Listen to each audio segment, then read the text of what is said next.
Inilah perjalanan cutting gua selama 4 bulan. Gua punya tujuan dalam cutting kali ini. Pertama, gua pengen eksperimen program cutting natural tanpa patch dan juga tanpa fat burner secara khusus. Apakah bisa maksimal cuttingnya dan juga apakah tetap bisa menghilangkan banyak lemak dan juga apakah banyak otot yang terkikis atau tidak. Yang kedua, karena bulan Maret itu pas kebetulan ada event body contest. Jadi kalau otot gua kering ya sekalian aja gua ikut event itu. Menang kalahnya nggak jadi prioritas karena prioritas gua itu di tujuan pertamanya tadi.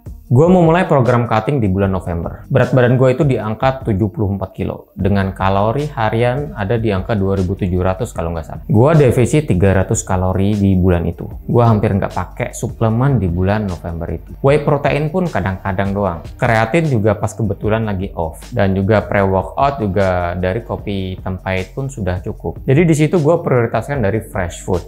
Dan di bulan itu gue enjoy banget ngejalani dietnya. Ya karena cuman defisit 300 kalori doang.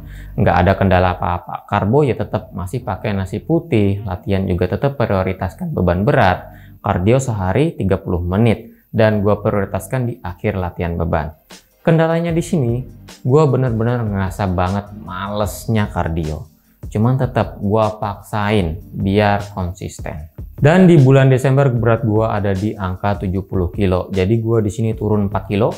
Tapi gue ngerasa lebih dominan cairan yang turun ketimbang dengan lemaknya. Di bulan Desember gue naikkan defisit jadi 800 kalori. Jadi gue makan sehari itu cuma 1900 kalori. Suplemen di bulan Desember ini banyak yang gue pakai. Pertama ada pre-workout kreatin. Whey-nya di sini gue pakai dari Profuslim Zero. Ada omega 3, ada vitamin D, dan juga multivitamin dan BCAA. Untuk latihannya ya seperti biasa. Beban juga nggak ada penurunan karena dibantu dengan pre-workout dan juga karbo juga masih masuk ya. Jadi energi masih banyak. Tapi di bulan Desember itulah fase tersulit gua dalam diet. Perut mulai sering perih karena nih kan makanan mulai dibatasi nih. Jadi di bulan itu gua belajar memanajemen makanan dan juga suplemen biar asam lambung gua itu nggak kumat. Ditambah lagi di bulan itu banyak banget kebobolan pas dietnya. Karena di bulan itu banyak banget ya godaan-godaannya, banyak juga acara apalagi itu dekat akhir tahun.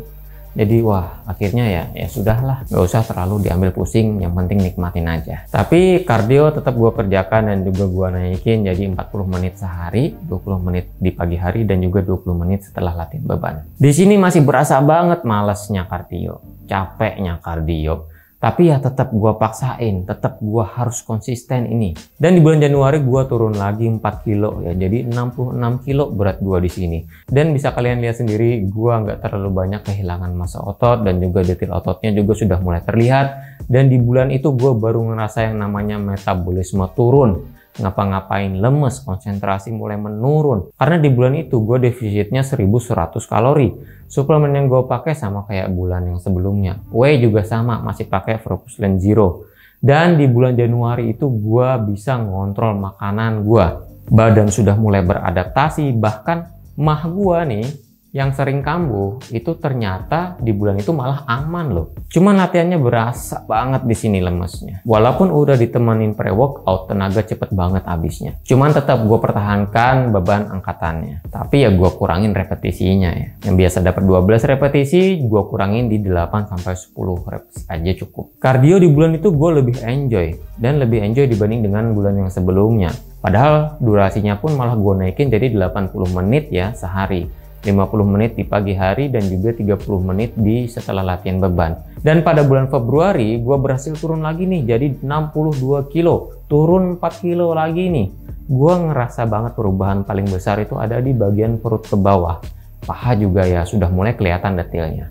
Defisit gue naikin sedikit jadi 1300 kalori. Ini sudah mulai lebih ekstrim lagi. Jadi gue konsumsi kalori harian cuman di angka 1400 kalori sehari. Suplemen untuk kreatin gue stop. Karena di bulan itu progres gue pengen jadi lebih kering dan juga berharap berat bisa turun lagi ya. Natrium, sodium juga gue batasin di sini. Kalau air ya sebenarnya nggak masalah konsumsi air. Sedangkan whey tetap gue konsumsi karena di Profuslim Zero itu punya sodium yang rendah. Dan juga ya biar lidah nggak hambar-hambar mulu, jadi perisanya whey protein tadi. Dan untuk latihan bebannya, nggak nyampe 40 menit, udah drop. Mau nggak mau di bulan Februari itu beban gua kurangin, tapi nggak terlalu drastis ya.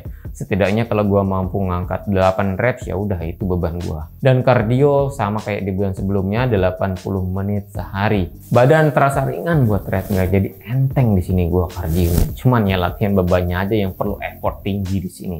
Di bulan Februari itu gua ngerasa banget lemesnya. Sering nggak konsen, aktivitas harian juga mulai cepet capek, dan juga sering banget pusing. Apalagi pas tidur, langsung bangun, nyut langsung kepala. Jadi kalau kondisi diam ke gerak itu perlu waktu dulu biar nggak langsung pusing. Dan di awal Maret, tepat 4 bulan perjalanan diet, gue cuma turun 2 kilo loh di bulan Maret itu. Dari Februari ke Maret, gue cuma turun 2 kilo. Susah banget turun lagi. Padahal di awal Maret itu sudah defisit air sama garam loh. Tapi tetap mentoknya di 60 kilo. Perlu diketahui, event diadakan tanggal 4 Maret, fase deplet gua dari tanggal 25 Februari sampai tanggal 27 Februari, dan fase load carb gua ada di 28 Februari sampai menjelang tanding nanti. Cuman di sini gua pakai front load. Jadi tanggal 28 Februari itu gua langsung pakai karbo tinggi, high carb ya.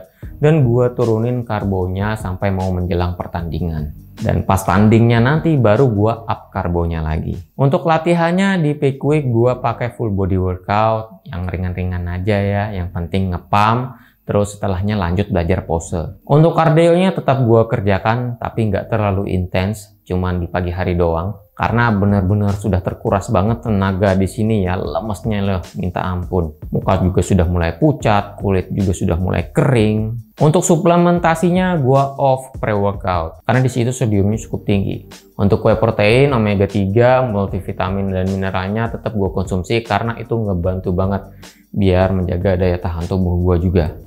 Perdana ya gua di sini ikut kompetisi dan jam terbang gua juga masih belum tinggi. Perlu banyak banget yang gue pelajari, dan karena menurut gue ikut event body contest ini itu adalah jenjang tertinggi dari karier bodybuilding. Di situ badan kita bakal dikomparasikan dengan orang lain, baik itu detailnya, simetrisnya, ketebalannya, dan juga skill pose-nya. Semuanya ada penilaiannya. Dan dari event perdana ini, gue ngerasa perjuangan terberat adalah pada diet dan latihannya. Kompetisi itu kan cuma 1 hari doang tuh. Dan hasil event yang gue ikutin, gue nggak lolos. Gue nggak nyalahin siapapun. Wah, mereka bisa kering banget. Wah, banyak yang pakai patch. Wah, jurinya nggak adil. Gue nggak nyalahin siapapun.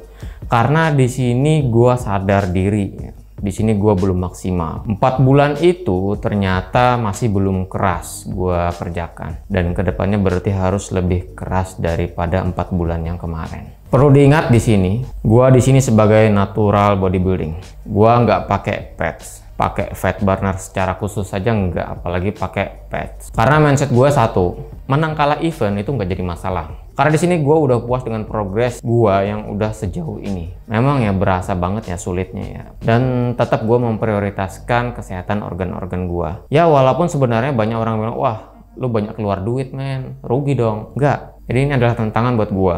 Dan ya bersyukur alhamdulillah gue masih punya rezeki ya. Buat yang rezekinya pas-pasan mungkin udah kecewa karena di situ banyak banget keluar uang ya, baik itu dari diet, suplemen dan lain-lain. Dan kesalahan gue berikutnya, menurut gue ada salah di dalam menentukan peak week, baik itu dari fase deplet maupun fase loadnya. Gue pakai front load H-2, otot gue itu ngepam banget, tebel banget, keras banget. Tapi ternyata pas hari H-nya otot gua kok jadi lembek dan juga nggak kerasa banget pumpingnya. Disitulah trial and error yang gua rasain. Karena peak week tiap orang itu kan beda-beda, dan juga carb load tiap orang itu juga beda-beda. Dan kita nggak bisa meniru program yang lain dan kita coba ke badan kita dan hasilnya sama belum tentu. Dan gua belum banyak pengalaman soal ini, maka ini jadi pembelajaran buat gua untuk event-event berikutnya. Buat kalian yang komen, wah badan lu lembek bro, belum kering, pantasan aja nggak juara. Ya, kalian benar banget. Itu menjadi masukan buat gue. Dan ya jam terbang gue juga dalam ikut event bodybuilding belum tinggi. Masih perlu banyak belajar, trial and errornya, setiap programnya. Ya sebenarnya sempat kepikiran, kan gue udah lama nih nge-gym nih, udah 10 tahunan nih ya. Usia juga udah fase dimana testo bakal turun per tahunnya. Kenapa nggak pakai roid aja ya? Teman-teman juga banyak banget tuh yang rekomendasiin. Kenapa lu nggak pakai aja sih?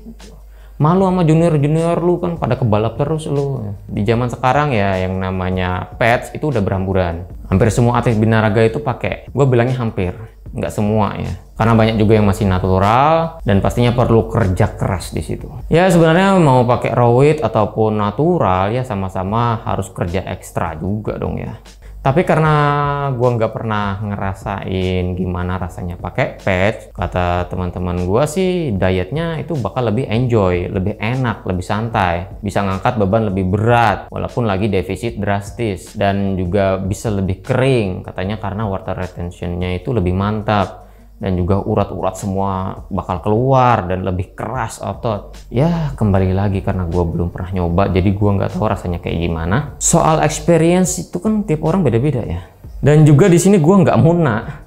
Sebenarnya gue juga tertarik dengan benda semacam itu. Tapi balik lagi, gue di sini masih pengen cari tahu sebesar apa sih progres natural di badan gue. Karena kalau ternyata progres natural gue itu mencapai sesuatu yang memuaskan, bisa lebih kering lagi, bisa lebih definitif lagi ototnya, lebih tegas lagi nih, lebih padat lagi, maka nggak penting itu barang. Ya walaupun sulit sih dapat otot yang lebih tebal dari ini. Dan juga kita tahu side effect-nya ya nggak main-main ya, salah langkah masuk jurang. Tapi semua kembali lagi ke tujuan masing-masing. Karena gue juga punya impian suatu saat gue bisa menggenggam trofi dan juga dikalungi oleh medali. Ya mungkin bukan sekarang, mungkin bukan besok, mungkin bukan bulan depan, mungkin bukan tahun ini. But only one true, I will be champion one day.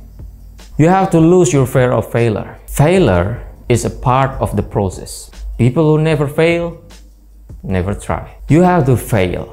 You gotta get it wrong to get it right. And you will learn nothing from winning. You only learn from your failure. Gua Fitz Setiawan. Sampai jumpa di video berikutnya. Bye.